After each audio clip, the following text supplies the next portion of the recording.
Hey there YouTube, welcome to another Italian bolt action army update. Today we're going to be doing some artillery pieces.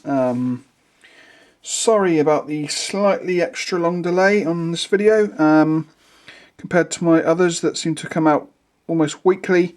For some reason the second item in this video did take me a little bit longer than I wanted it to, plus I had a sort of, I was kind of ill in between as well, which kind of didn't exactly help my painting schedule. So up here first, we have the medium mortar. This, the actual one that the Italians used, the Mortio da 8114 or Modelo 35, 81mm mortar. And if you've watched my little painting video that I did, you'll recognise the guy carrying the ammo case as the figure that I portrayed in my actual painting video. So you can see that in slightly better light, because that was a little bit in the dark, the painting scheme does turn out pretty cool miniatures. And you know, these three guys turned out really cool. You can see they got their as opposed to some other sort of heavier artillery pieces, these guys are in full kit because they're maybe a little bit closer to the front line. They've all got their full packs, and this particular guy here has got his entrenching tool on. I don't think anyone else has. No. This pouch here, I can't remember if I've told you, but I did actually find out that this is actually a gas mask pouch. I had a suspicion that it was, and I went and checked, and it was. This guy has got a slightly bent rifle. There we go. Yes, so once again, the desert base came out really cool. I was very happy with how it turned out. You can see that I went for a little bit of a sort of a pathway coming off to the side of this particular base, and I kind of like that.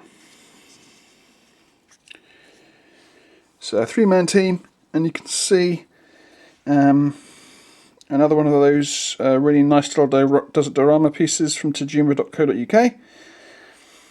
And as far as ranks go for these guys, the highest rank in this team is the loader, who is actually the loader stroke commander, and he's literally just a senior private, or a soldato salto. And if you look on the bottom of the base here, we have all the I always give my guys their rank, and I give them a randomly generated Italian name from an Italian random name generator that I found on the internet. So we have 2 soldatos and 1 soldato salto.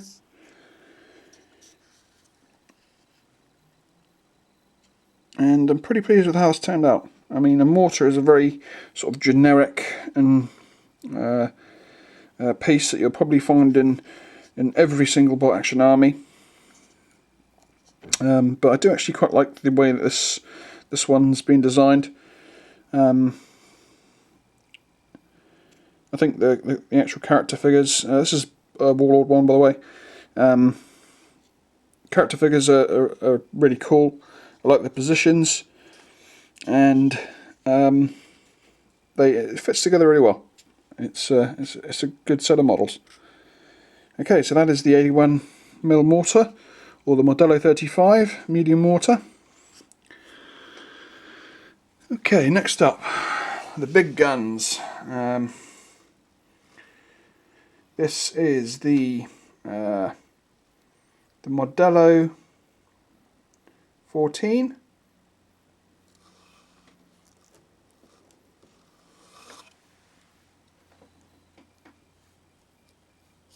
Here we go. Try and get it into shot. Here we go. So let me just zoom out a little bit. Here we go. Yeah, so this is, like I said, the Modelo 14. A medium howitzer, so it's a 105mm. According to Wikipedia, it's actually the 105.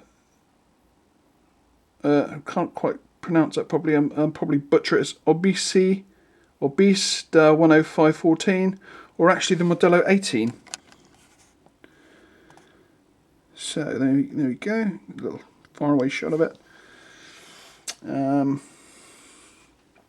Get you a closer look. This is the model that took me a lot longer to complete than I thought it was going to. Bring you in. I decided to go for a slightly smaller base than a lot of people seem to go for with their sort of big guns. And I was kind of thinking of one maybe half the size of this bigger. But then I kind of thought, well, wait a second. If I had the base that big, then I'd need to put their backpacks and their rifles and the other bits of kit and ammo boxes and spent casings and all that sort of stuff. And I haven't got any of that sort of stuff available. And unlike some of the sort of more well-known armies, like the sort of Germans or Americans or the British, that aren't actually plastic kits, you don't get that sort of extra equipment that you would get off of the plastic soldier sprues. So you wouldn't have extra backpacks, extra unworn helmets, etc., etc., and rifles to stack up and all that sort of gear. So I decided to go for a slightly smaller base, and it's basically what I need to fit on the base, but cut everything else off. So in the end of the day, it did exactly the job that I wanted it to do. You can see the gun. It was actually pretty simple to put together. I've had a lot of trouble before trying to fit together Warlord guns, specifically the US Marine Corps 37mm. That was, I had a real lot of trouble trying to fit that together. But this went together really easy. Again, there was sort of no instructions included, and basically with Warlord stuff, you have to basically look online to try and find sometimes how to put things together. But this was very, very straightforward. It's basically a 1, 2, 3, 4, 5-piece kit. The body slide, you basically put the gun on the carriage, slide the guard over the carriage, and then it slides over the actual the carriage part, and there's sort of like some lugs at the bottom there that it kind of sits on, and then you just basically stick the wheels on the axles and it's done. It's a very, very simple model to put together. Painting wise, as simple as it looks, in sort of more or less a straight up desert painting scheme. It did take me a little bit longer to paint than I thought it would. And obviously the miniatures didn't take too long. But like I said, I was kind of ill in between it, and that kind of put 3 or 4 days onto the total sort of finishing time. And you can see that somehow I managed to get it nicely sort of weathered, and kind of nicely sort of toned up. Originally I kind of went for a green ochre type of desert scheme, but I thought it looked a bit too stark, so I kind of lightened it down a little bit more towards a sort of Africa Corps sort of tone, Africa Corps tank crew highlight tone, but it ended up being a kind of a slight mixture between the two, and with some desert pigment and powder at the end, it really did turn out looking nice. It's got these big beefy tyres, and there's the sort of the breech end of it. You can see sort of crew wise we have a, did I write the crew? Yes, this I have actually written the crew, the ranks on the bottom, but I haven't generated their names yet. So we have a teniente, or a lieutenant in command, so that's that guy there with the sun hat. Let's give you a closer look at him. Yeah, he turned out pretty cool. Looking very officer-like. It's a shame he didn't have a pistol holster, actually. That would have really finished him off. Decided to give him a slightly younger looking face. You know, sort of like a junior officer. And his perhaps his first sort of posting of an artillery battery. And it just so happens that this is the gun that he's assigned to.